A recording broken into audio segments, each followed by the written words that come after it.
I am V. Sasra from KRM Public School, doing my grade 10. I am learning music from Dr. Bhairavi Vaidishwaran in Ramnasin School of Music.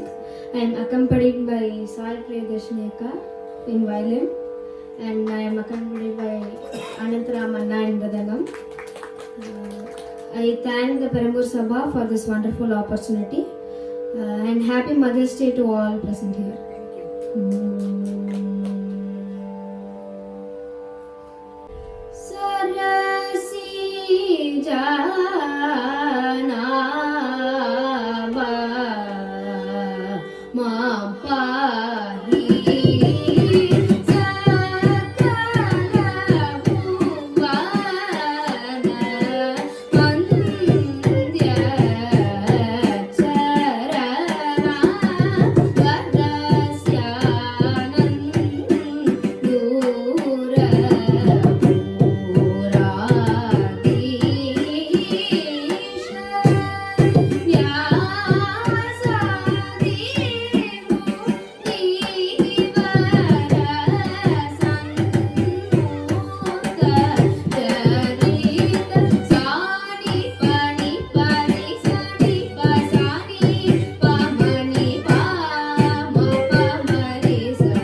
Papa, Mama.